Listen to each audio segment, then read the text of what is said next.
When you wake up suddenly and your neighborhood's on fire, you're not saying, I should have been doing more for the last 20 years. And that should be the conclusion we take from these moments. It isn't yet, but leadership can play a part in that. But you know what? This is going to start from not the top down. It's going to start from a movement in this country from the bottom up.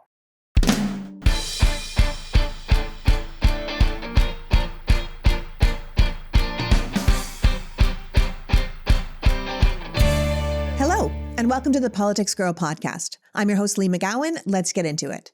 This is the last episode of the Biden administration.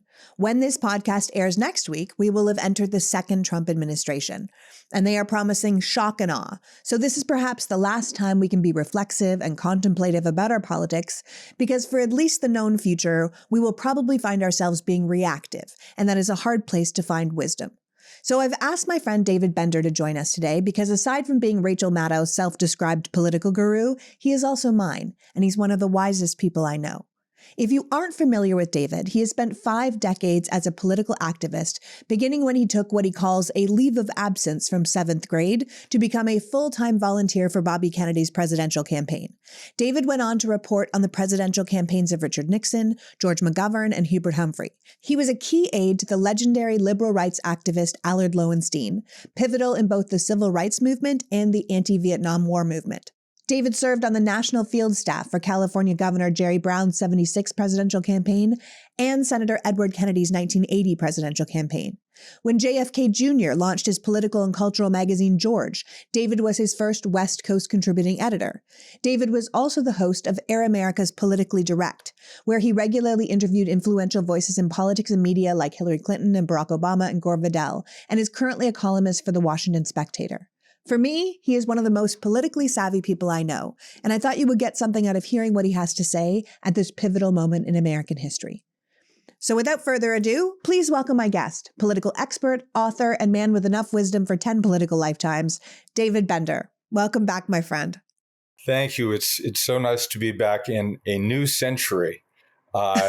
Is this 20? It's a new 30? quarter century. It's a new quarter century. It is, yeah. And when does George Washington leave the quarter and they put Trump on it?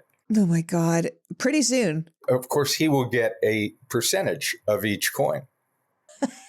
That seems fair.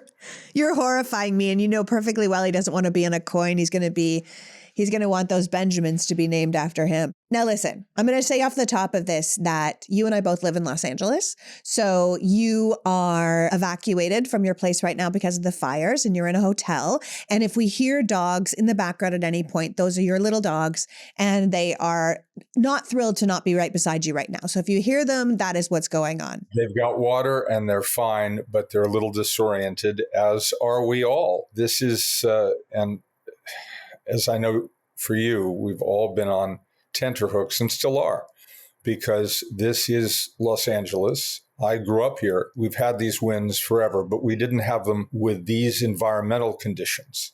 And the climate, let me say it again, the climate has changed, which is why these fires, only in the last few years, have become this virulent.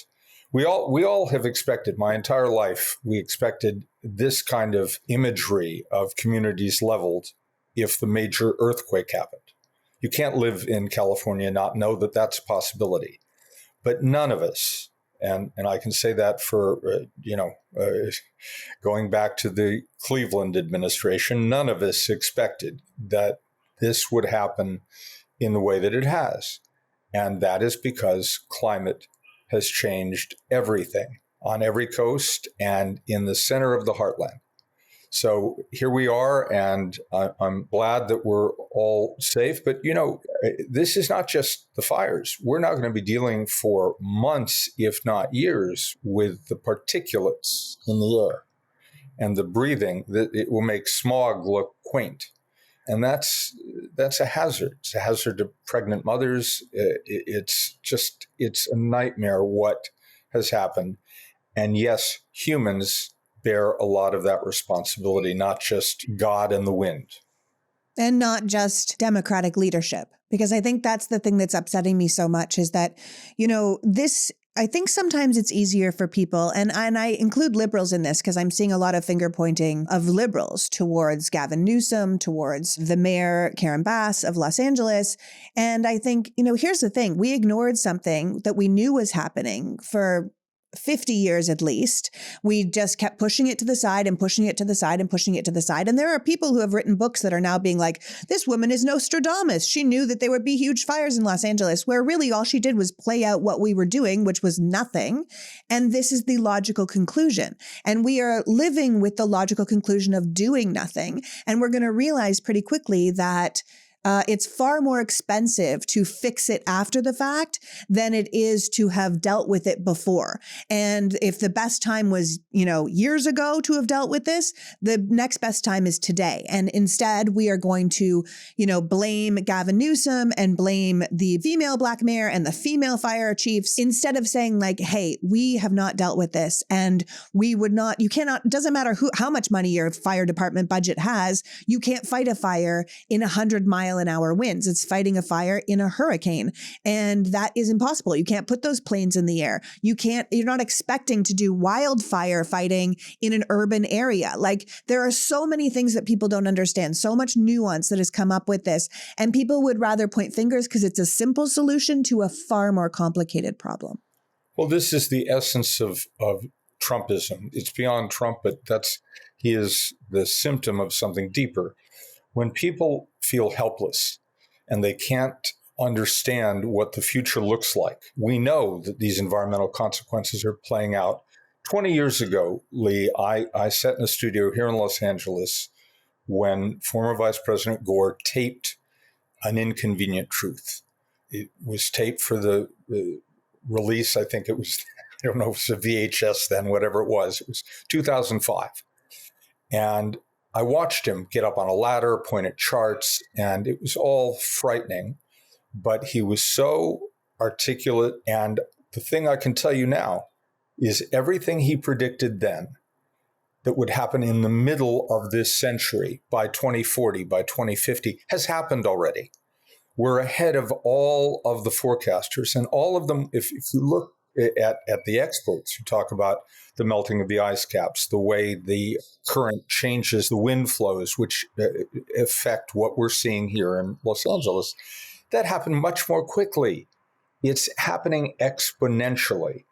So when people feel helpless, particularly young people, they don't know how to process that helplessness.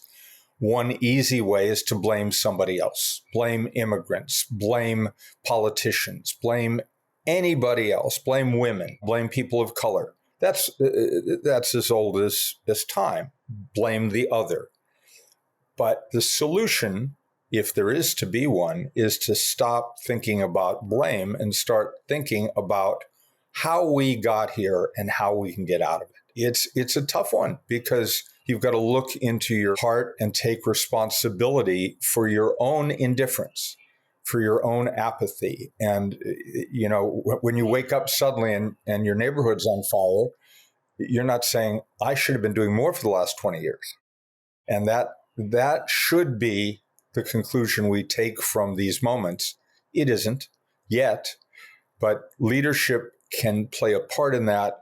But you know what? This is going to start from not the top down. It's going to start from a movement in this country from the bottom up. And I have some thoughts about that. I've been doing a little reading, and there are ways in which we can find basic common sense principles. But here we are, we're making it through day by day, and that's what we have to do right now. Yeah.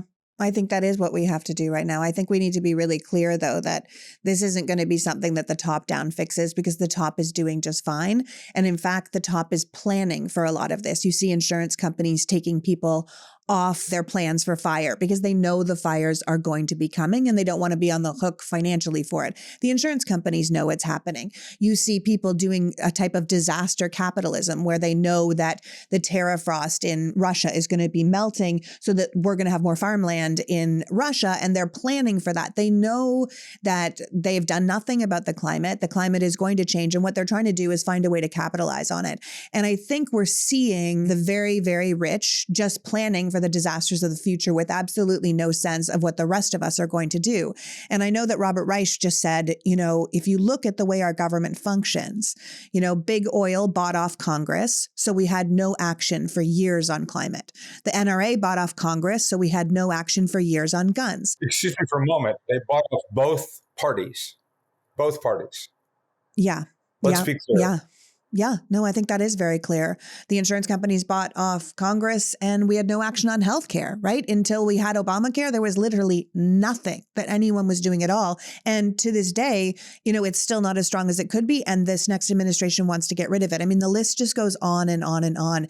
And clearly money in politics is the root of our dysfunction, but also money just seems to corrupt in general, right? It's eroding our democracy. It's creating this vicious cycle that's funneling more wealth and more power to those people at the top while everyone else is suffering. Citizens United was clearly the worst Supreme Court decision, or at least one of them in history, and it's corrupting our system every single day. So it's over and over again, we're seeing the problem. And so I don't think we can expect any of those people at the top to be making major changes for us. It's going to have to come from the bottom, which really is the majority of us. And we have to once again, make those in power aware that the rest of us are still here and we still care and we don't want to live like this with our homes burning to the ground around us or hurricanes wiping out our entire neighborhoods or floods taking out entire city blocks. That we don't want to live like this and something needs to be done. And look at the contrast when the hurricanes hit along the East Coast, hit Florida, hit North Carolina. President Biden did not politicize FEMA. He had everyone on the ground. If anything, it was the skepticism of the MAGA folk who said you can't trust the government, and they turned down help. They turned down help because it came from the government, which is the enemy. I'm going to say this, I probably have been saying this since I was about 12. Government is not them. Government is us. It is an extension of ourselves. We are teachers. We are firefighters. We are police people. And if we're not them, we pay for them. That we're not talking politicians in Oval Offices or in ornate chambers. We're talking about government that is us. And if it does not reflect us, which was the intention, this is the government of the people, by the people, for the people, then we have lost. And Ronald Reagan started this, to be clear. Government's the enemy. The words people fear the most are, I'm from the government, I'm here to help. That, said with a smile, said with his folksy way, was the most pernicious thing that could be done because it made people feel like government was the problem. And we have to, again, realize government is us and we are our own saviors. It's not going to come from them. It's going to come from us. But understanding that, when we say government, we should put a small g on it and we should identify with it. Speaking of that, then, we're watching what the Republicans are planning to do in the next administration. We're seeing what Donald Trump is going to prioritize, which is basically going after every political enemy possible. And we're seeing what the Democrats are doing. And we're seeing that the Democrats are trying to figure out how they should position themselves in this new world. And I'm hearing a lot of chatter about, kind of same old, don't criticize the billionaires because the billionaires, if the billionaires were favoring the Democrats, we would love it, that ultimately all Americans really just want to be billionaires, so we shouldn't be criticizing them. I can't say how much I disagree more strongly with that statement. I think you do too. I mean, I actually don't think, David, that people all want to be billionaires. I think that people can see at this point that billionaires are a destructive force in our world because we're not talking about people who can buy mansions. We're talking about people who can buy countries, right? Who have taken over entire industries, who have raised the prices on our food, on our heat, on our energy, who are trying to privatize services like our post office and our schools, who are taking over everything using private equity from our old folks' homes to our veterinarians, and then jacking up the price and making everything worse for us. I don't think people want to be billionaires. I think people want to be taken care of. I think people want to be without worry. I think people want to live a safe, happy life where they know that if they get sick, they're not going to just die because they couldn't afford the treatment. I think if people are in a car accident, they'd like to take an ambulance without having to look at the price tag. I think people want to live a life of worth and value again. And I don't think we're all just freaking dying to wear $900,000 watches while we talk about how facts don't matter anymore. You checking your watch? See how much is, oh, no Nothing. watch. No Nothing. watch. No Yes. watch on either of our wrists, people. But you know what I'm talking about. You know what I'm talking about, right? So like you recently shared with me that you had spoken to someone who had basically written you to say they didn't understand why the Democrats seemed to be acting the way they were, why they weren't acting like the opposition party that they should be. And I couldn't agree more with that person that wrote you. And then recently, Bill Kristol, who's a known conservative, the editor of the Weekly Standard, who was a chief of staff for Vice President Dan Quayle in the Bush administration, who's hardly my bestie, right? We're hardly like simpatico. He just wrote an article for the Conservative Bulwark, and he said how the country really needs a real opposition party and the Democrats are not it. So what do you think the Democrats are doing? Why are they not acting like the opposition party we need them to be? Well, because they don't know how. And Professor Timothy Snyder, who is quite a wonderful human being and is becoming more and more present in our national conversation, who wrote on tyranny, who's most recently written on freedom. Yeah, we had him on the show recently. I envy that conversation. I've never met him, but I'm a longtime fan, no-time caller. What I will say, though, is that he is advocating what the Brits have, which is a shadow government. There should be someone, whether it is Pete Buttigieg, and there are a lot of jobs he could do, but there are so many other powerful Democrats. Chris Murphy would make a wonderful shadow Secretary of State or Secretary of Defense. And every time these people talk about something insane like let's give up Ukraine, or let's form an alliance with Hungary, or let's use the military to take the Panama Canal or invade Greenland, we should be. And this is something that we're going to need to do. Again, the messaging problem is not the message, it's who hears the message. And as many people as listen to this podcast and learn something every time and add brain cells, there are that many more people who listen, and too many more people, a majority, who listen to what I call information, but not knowledge. Opinions are not facts, and they have come to have equal and sometimes even greater value. And until it doesn't even matter if we say this policy is malign, this is bad, if we're not being heard by a majority of the American people. And that to me is the long-term plan. It's the one the Republicans put in place with Rupert Murdoch and Sinclair Broadcasting, and now the twit-in-chief who runs X. They're able to create their own reality. First time we heard that phrase was under George W. Bush. He said, it doesn't matter what's real, whether there were weapons of mass destruction, we create reality. And they were pikers at it compared to this group. We now have to take back the ability, and it's a generational fight. It's going to take a long time to get people to understand that not all information should be accepted at face value. And sometimes worse than that, should become the guiding principle. If you take things in that way, no good comes of it. That's where climate denialism becomes so profound. It is part of not only an absence of information, the phrase disinformation. The Russians have been, and now with a lot of help, putting out kernels of information that are completely designed to move our national consciousness toward their agenda, which is a petrochemical agenda. Russia exists entirely, its economy is entirely based on the need for fossil fuels, as is, Saudi Arabia. What was the first country that Donald Trump visited when he first became president? I believe it was Saudi Arabia. What a coincidence. These things, you and I can sit here and your audience is smart enough to process and look it up and do due diligence. Most people don't. And that's our problem. And education doesn't solve it because you're basing it on an unwillingness to accept fact. That, to me, is our greatest challenge.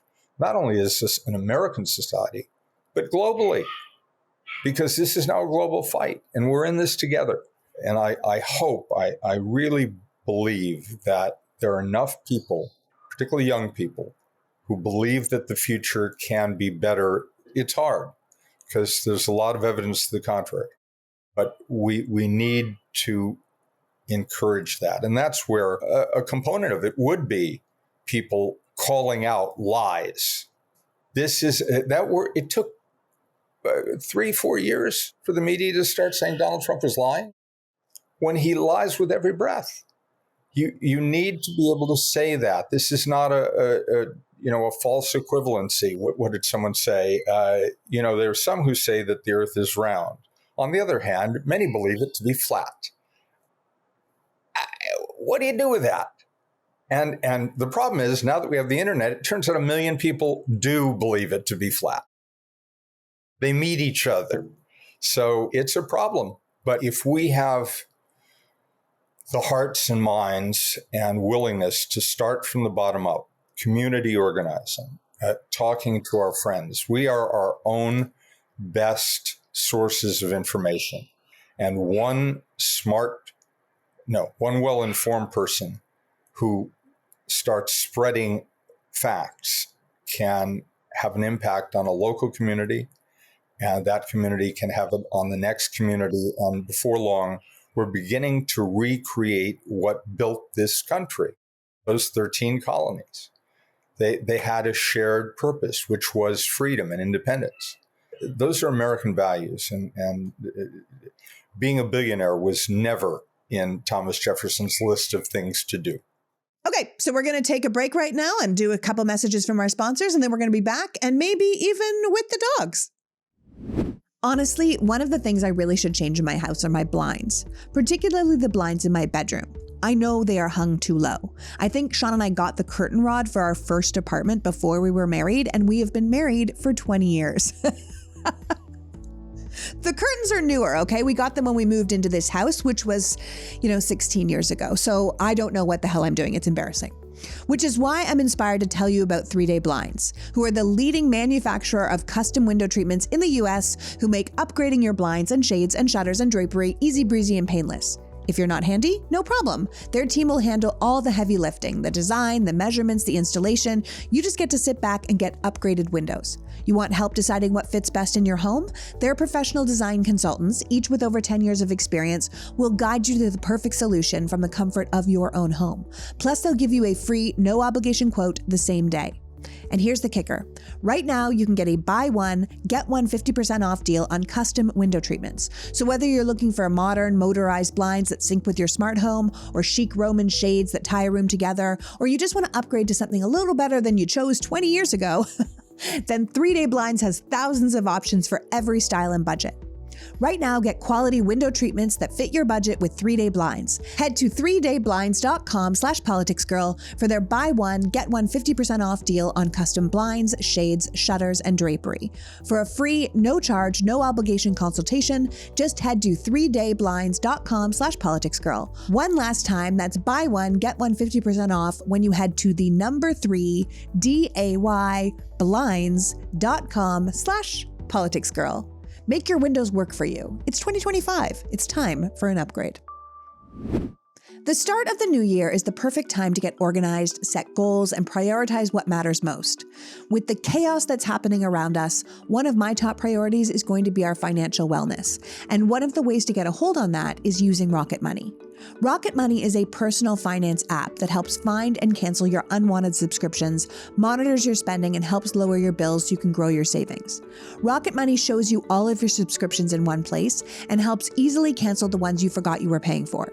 Rocket Money also pulls together all of your spending across different accounts so you can clearly track your habits and see where you cut back. You know when you sign up for something and then forget about it, and then after the trial, you're charged month after month after month? Shocker, we do that a lot. In fact, 85% of people have at least one paid subscription going unused each month. But with Rocket Money, you can see all your subscriptions in one place and just cancel the ones you're not using. A lot of people need this service, which is why Rocket Money has over 5 million users and has saved a total of $500 million in canceled subscriptions, and its members up to $740 a year when they use all of the app's premium features. So cancel your unwanted subscriptions and reach your financial goals faster with Rocket Money. Go to rocketmoney.com/politicsgirl today. That's rocketmoney.com/politicsgirl. rocketmoney.com/politicsgirl. And we're back. And David has brought the dogs. Show us the adorable dogs. There are dogs now that will not be barking from the background because they are happy with their daddy. And we're going to have them on David's lap for the rest of the journey. Hercules. Hercules is a baby. This is the baby, and this is Colby, his brother. So we now have David, Hercules, and Colby on the show. We do. Let's talk then a little bit about, just to finish off with the Democrats, because literally I was moved by Bill Kristol's article, because he basically said the job of the Democratic Party right now comes in two parts. First, do not help the Republicans, not in any way. Second, make Donald Trump own every bad outcome that happens anywhere in the world. And I couldn't agree with him more. And I just don't understand this desire to pretend that things are normal.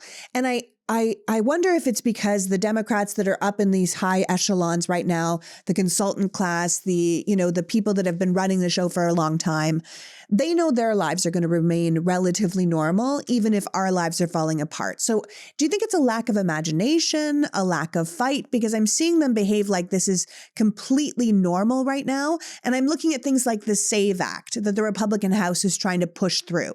And it sounds good. Like, just on its surface, it sounds good. Oh, you have to prove your citizenship to vote. And you're like, okay. But what it would do is bar Americans from registering to vote with their driver's license. You would need a passport. And most people in America don't have a passport. Yeah. So then you would need two forms of ID that match, including one that proves you're a citizen. So that means your birth certificate. And I'm sure most people can think like, where is my birth certificate? Most people have no idea where their birth certificate is. Then even if you find your birth certificate or you go to a registrar's office and you get it, most women in America who are married do not have a matching ID to their birth certificate because they changed their names. So in many ways, this is a way of disproportionately affecting women who have changed their names from voting, of minorities that don't have access to their birth certificate because they came from another country or whatever, and they've changed their citizenship. You have to find citizenship. It is a way to disenfranchise people from voting, and it is blatant and it is obvious, and the Democrats should be screaming about it, and it looks like this bill is going to pass. This is the kind of stuff that is making me absolutely bananas. You said something at the outset that I think is a threshold question. The House is so close that nothing passes without Democratic votes.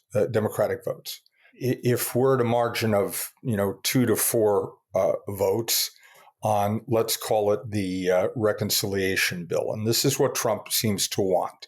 He wants one big, beautiful bill that would include the SAVE Act, would include everything. And you have to pass reconciliation or you don't have a budget. And that's why it exists. You can't filibuster it. It's a majority vote in the House and Senate. But because it will contain some things that those 38 people who are absolutely insistent that we not have an unbalanced budget or that we, have debt, they won't vote for it. That requires this is the far right, the kind of old Tea Party type people or the MAGA extremists. Yeah. So if we take your point, and I do, that from this point forward, Hakeem Jeffries says no Democrat will vote for anything. And it's all on you. If you can't get a majority, 100% of your Republicans to vote for something, then the question is, and this is the problem, we are responsible governors. We are people who look at the job of keeping the lights on, of keeping the basic functions of government where people will suffer and livelihoods, communities will shut down. A long-term shutdown is terrible for our constituents, for the citizenry. Democrats know that, and they're between a rock and a hard place. If they do vote for the reconciliation, they're giving votes to a Republican initiative. And they can negotiate, they can take out some of the bad things, but this is the quandary we're in. And we also have a new situation where John Thune has shown a little bit of spine, just a little. This is the new Senate Majority Leader, John Thune. Exactly, replacing Mitch McConnell, which seemed like it should have happened 3 years ago when he started glitching. Yes, yeah. Exactly. He would freeze and it wouldn't be, a bad Zoom. But in truth, Mitch McConnell was a very savvy leader, and John Thune is his protege, and he cares about the Senate's institutional purview, and so he's keeping the filibuster.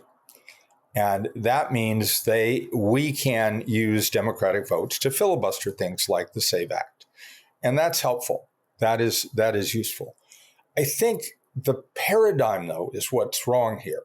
We're doing this as Democrat versus Republican. And I think that, and even left and right, those don't mean anything anymore. People don't identify with that. Those terms are really literally 20th century terms. What we need to be thinking about is a dichotomy between freedom and a belief in the core principles of the Constitution, or people who would take it away. And that is this incoming government that would like to eviscerate checks and balances, that would like to roll the House and Senate, roll the Supreme Court. And we have to say, Democrat or Republican, Bill Kristol being an example of Republicans who've come to that, Liz Cheney being another. There are many more. And, I see this whole business about people voted ultimately on inflation. That's not it. It's way too simple, because if you want to look at economies, the worst economies that we've had in the last 100 years have been under Republican presidents. It was Herbert Hoover who left the Great Depression to Franklin Roosevelt to clean up. It was George W. Bush who left the Great Recession, which was almost a depression, to Barack Obama to clean up. So, that Republicans are fiscally responsible is a joke. Yeah, but most people don't know that because they're better at branding. They're better at branding. And that's simply because if you have time to buy advertising at between 2 and 4 in the morning on a cable channel, and they can buy spots on the Super Bowl, metaphorically speaking, the disproportionate amount of resources that have been used to create these realities, to create the differences in perception, that goes back to what I said a minute ago. If we don't address that, then there'll be SAVE Acts and all the rest, and it's going to be a fire hose in the first 100 days.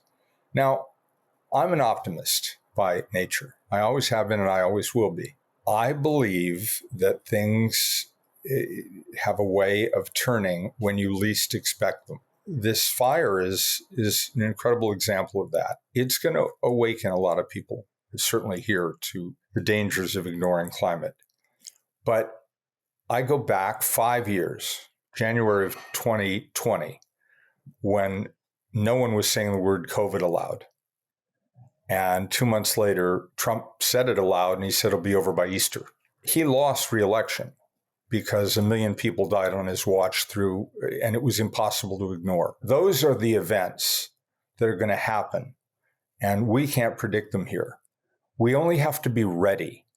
And this is where I think our job is right now. We have to be organizing at the grassroots level so that when, not if, but when these people overreach, and Republicans for as long, and my memory goes back a long way, Richard Nixon, in 1972, he won 49 states. That's a landslide. Donald Trump had a mudslide.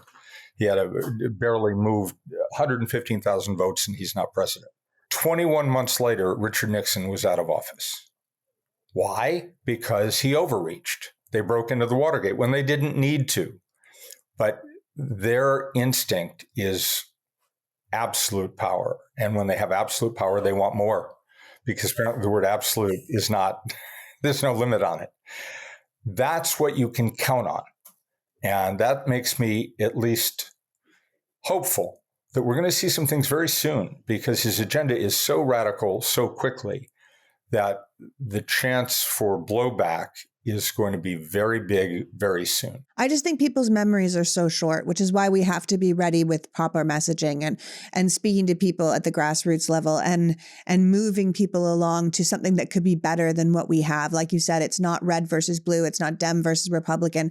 It's people versus whatever this is. And I feel like my problem is that what do we do with all this endless lying with impunity, this complete lack of shame or consequences?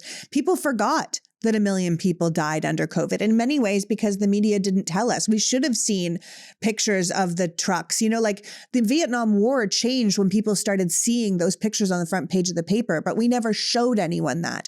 And now we have Donald Trump, who's going to be in charge of the media. He's going to put someone like Kash Patel in charge of the FBI to go after his political enemies. We're going to have Facebook and X and our mainstream media all kowtowing to the liar in chief. And I wonder, like, how do people even find the right information? I mean, we're seeing it right now, like I said at the very beginning of the episode with the fires. You have people who are well-educated people being like, yeah, this is terrible leadership on California's part. And I'm like, it's not. It's climate change that we've ignored for years, and it's a perfect storm. That's what's happening. And people are losing their lives because of it. And it's so much easier to just say that person is to blame than say, God, we blew it for 50 years, and now we have to change how we do everything. Well, it's the winter, and if you're anything like me, your skin might be begging for a little TLC. Between cold weather, indoor heating, and some sleepless nights worrying about the world, we could all probably use a bit of a glow up, which is where today's sponsor, OneSkin, comes in. Now, OneSkin isn't just skincare, it's science-backed skincare that works at the cellular level.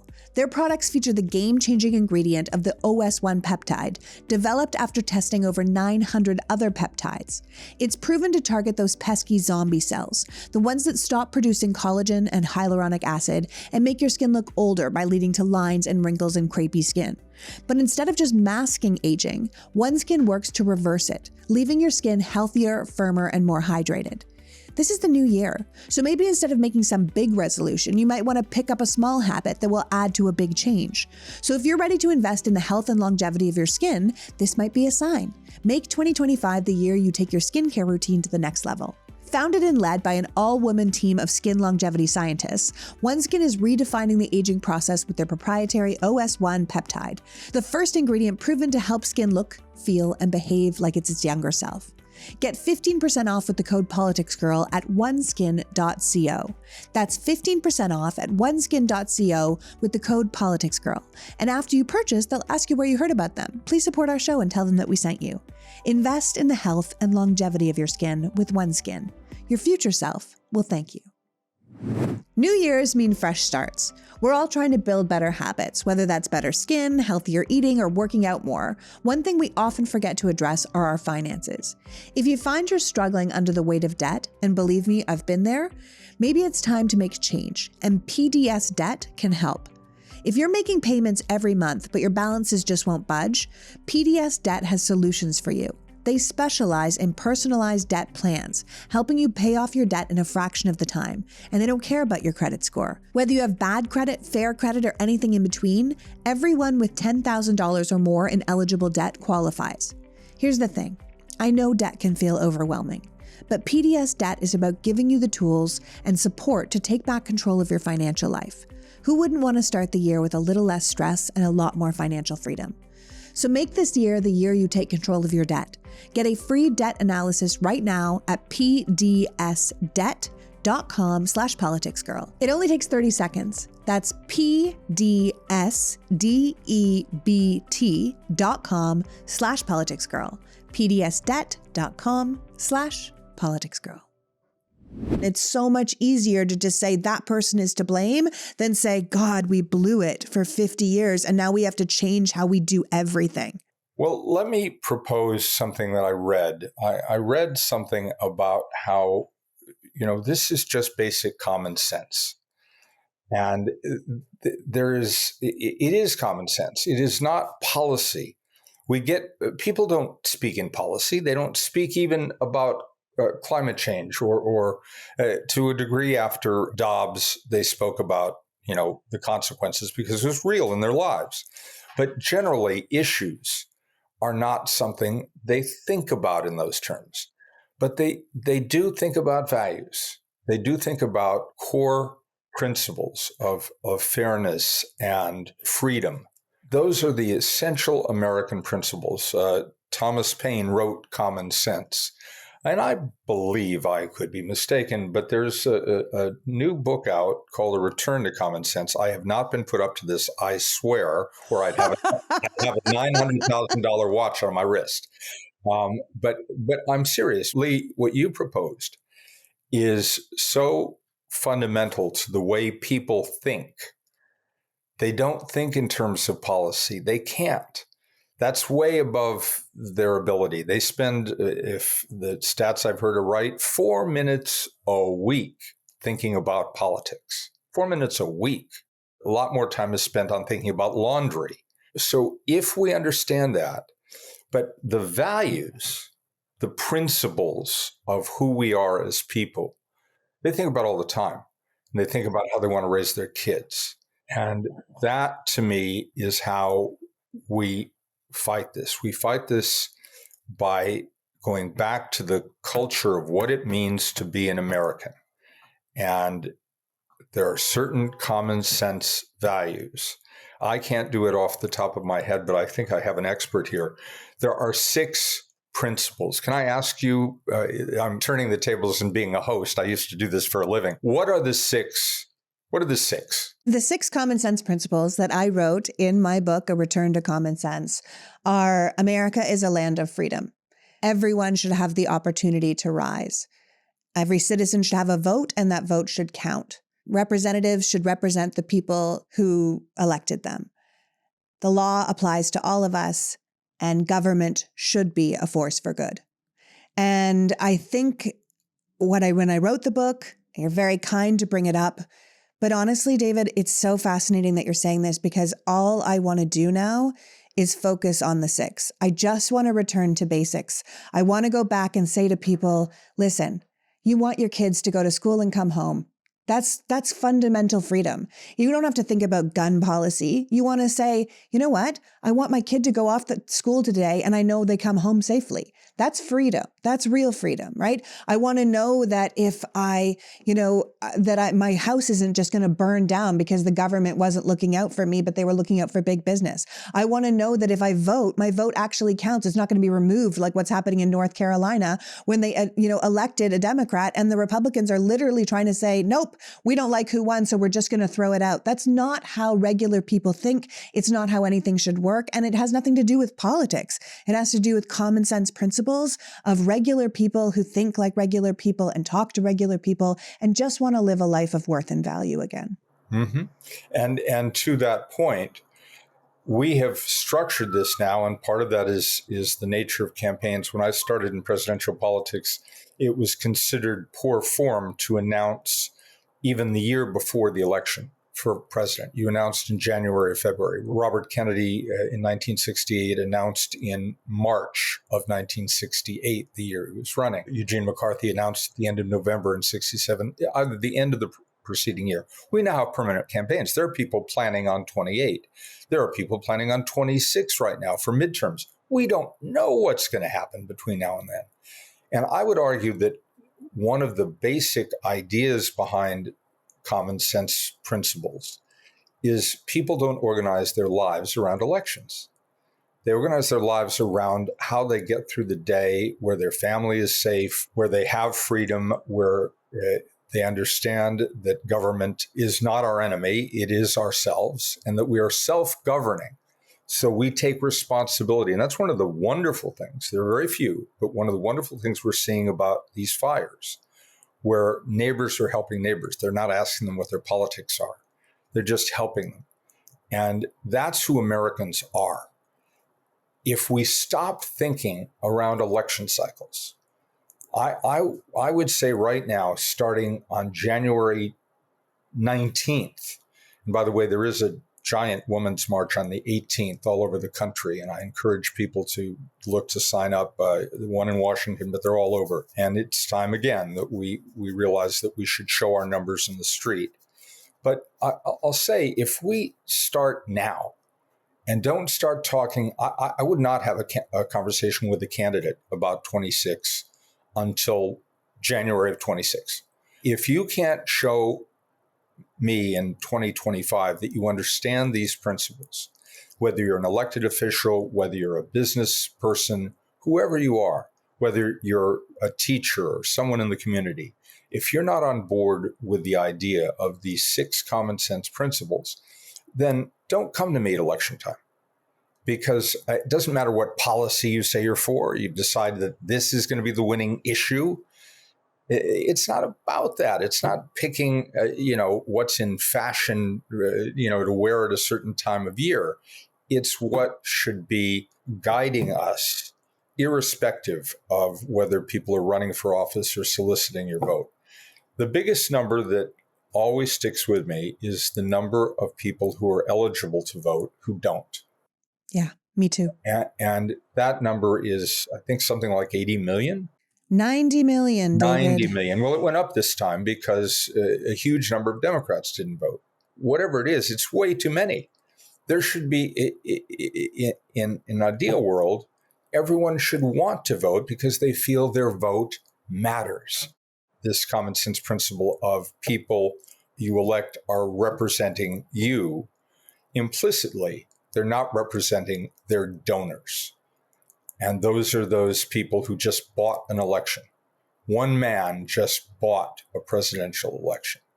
That's an obscenity that didn't even occur during the robber baron era. Maybe 3 or 4 people could buy an election. Yeah, you got a couple of politicians in your pocket, but you didn't buy the entire country. You didn't. And that's where we are now. And they would love to roll us back. That can't be. But the only way it happens is if we decide that elections aren't how we really determine governance. And it may require a new American majority that is not based on party, but is based on philosophy. And it requires a commitment that doesn't get resolved in 2 or 4 years. It's going to take 15 or 20 for this movement to build. You made reference in your book to the Tea Party. The Tea Party in 2010 won a massive election, took 600 legislative seats around the country, the biggest gain for Republicans since 1928. But what that long-term effect did was it created all these gerrymandered districts where you can't have fair elections. It just isn't possible. The people should write the districts, not the politicians writing their own constituencies. But they planned that. And it has stayed in place through the last census. So it's a 20-year gerrymander.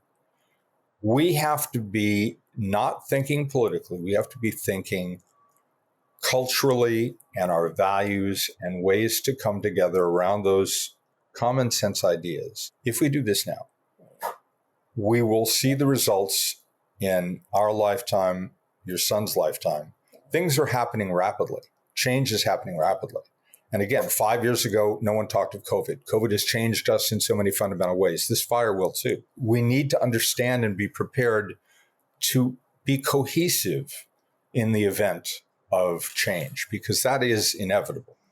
Yeah, change is absolutely inevitable. And if I may say before you go, because I completely agree with you, and I think that the audience should know that this is the plan of this project going forward, to find a way to connect with people and build a movement based on principles and values and not on politics and money, that ultimately that should change the course of politics, but not because we're a political party, but because we're a political movement of people over power. But we don't know what's going to happen from day to day. I will have to say before you leave that, the last time I had you on this show, you were incredibly sick. Your kidney was failing. And we had an episode where we talked about the power of how one person can make a difference. And we talked about your entire life in politics and how much of a difference you had made. And then we talked about, it was not your plan, but I talked about how I really wanted to find you a kidney and the difference that someone could make. And over the course of that year, we found Lynn Millard, the most amazing woman, through this podcast. And she did a year of tests and jumped through a million hoops to be able to donate you a kidney. And on November 5th, election day this year, that just passed, we might have lost an election, but you had a successful kidney transplant and your life has completely changed and you are still here to help us fight with this. And I think that it is really important that we understand that we never know how things are going to go. All we can do is fight for the people that we love, to get up every day and do the work, to offer things to each other, to take care of each other, to work in community, which is what Lynn did for you, not knowing you. She's in Florida. You're in California. She heard about this, never met. And she donated you a kidney. The thing is that we can do this. One person can make a difference, but there are hundreds of thousands of us out here that want something better than this. And my heart goes out to Lynn for being such a generous, kind, wonderful angel and taking care of you, who's doing so well now when you weren't before. And my heart goes out to all the Americans who are scared right now, because this is our last episode before the inauguration, before the administration changes over. And I'm sure people are feeling terrified, just as you were when you were super sick and it didn't look like you had anywhere to go. And yet things can change. And I want people to understand that. And I want them to know that every single day we get up and we try and make a difference. And I think you're the perfect example of that. I need to say to you and to Lynn that, yes, you changed my life. And I have tried to live a life of purpose. And I'm not a Buddhist, but I think there is something called karma. If you try and do good in the world, hopefully it will come back to you in this life or perhaps a future one. What happened with what you just described renewed my faith at a time that it was ebbing, because what I couldn't control the outcome. If I didn't get a donor, I'd be on dialysis now, and my life would be foreshortened. I now feel an obligation, not just to Lynn and to you and to all the people who've been so kind and wishing me well, to give back still further. And the way I want to do it is exactly the way you're articulating. I've spent my life as a Democrat. I've been to every Democratic convention since 1968. I'm done. I may register as a Democrat, but voting doesn't matter to me. Changing hearts and minds and establishing a connection with communities around shared values of giving and helping one another. By the way, that is the best of the religious communities, not the for sale evangelical leadership, but the true Jimmy Carter Christians who go out and build houses. That's what we need to do for each other. And that's what the movement, if you're proposing that this become a movement, sign me up. And there you have it. Yeah. There you have it. I remember I asked you once after the Republicans had won and Trump had won, how I was supposed to accept it because I have a child and I can't just give up on this country and this world. And you say, no, you said to me, no, Lee, they haven't won. This is a global struggle that we need to defeat. This isn't just about Trumpism. This is about Elonism and this sort of selfishness that is everywhere now. And I think that one of the best things we can do is remind people of our shared humanity, because people are not happy, but they're not going to get it from, aiming to be billionaires. They're going to get it from looking around at their neighbors and saying, we're all in this together. What can we do to help each other? My beloved friend, David Crosby, wrote a song, a line of which is, it was a song called Almost Cut My Hair. And one of the last lines is, but I'm not giving in to fear because I promised myself this year. And we won't, because fear defines us. And the lowest common denominator of that fear results in a Trump or a Germany in 1933. And I don't need to tell you who that was, because I think everyone knows. But it also results in an Abraham Lincoln who calls out the better angels of our nature. And we rise to that because fear can take us higher. FDR said we had nothing to fear but fear itself. It took us higher. At the same time in Germany, they were taking us to the bottom. We have fear now, but it can elevate us and it can make us stronger and more determined. to get healthy, and not only physically, but spiritually. And I believe we can, and I believe we will. And that is just common sense. Thank you for joining me today, David. It was a real pleasure. And for me. So that was my dear friend David Bender, a lifelong Democratic strategist and expert, saying unequivocally that we have to start doing things differently. We can't keep playing with a rule book that was shredded decades ago. We have to stop letting the Republicans set the terms and then playing defense. This isn't about red versus blue or Democrat versus Republican. It's about people versus power. All is not lost because we are still here and we are our own saviors. The government is us and we know what we need. We just need to inspire a new base of people to drag the politicians along with us. It's what happened with the Tea Party, it's what happened with MAGA, and it's what can happen if we return to our common sense. America is heading into a mess. But if we look at Syria, if we look at COVID, if we look at history, things have a way of turning on a dime in ways we can't predict. We just need to be ready when they do. I want to thank David for joining us today, and you for caring enough about this country to be here. Don't lose hope. We're all going to need it moving forward. Until next week, PG out. Before you go, I just want to say if you're a premium member of this podcast, thank you. And if you're not a member, please consider supporting my work. New media is going to be essential in this new political landscape. We need to support more authentic voices giving us the truth amidst all the for-profit propaganda. We can already see mainstream media is not going to be a reliable source of information going into this next phase, and right-wing extremists are already at a great advantage with their side investing in messaging long before our side did. So if you aren't a member of PoliticsGirl Premium, please consider going to politicsgirl.com and signing up. The beauty of supporting me is that you will get this podcast ad-free with all of my short rants sent directly to your inbox. So even if my work is silenced on the increasingly toxic social media sites, you will get access to the truth through your email. There is a link to sign up in the bio of this episode, but also at politicsgirl.com. Thank you again for all your time and support. The Politics Girl podcast is written and performed by me, Lee McGowan, in partnership with the Meidas Media Network, and produced and edited by Happy Warrior Entertainment. All rights reserved.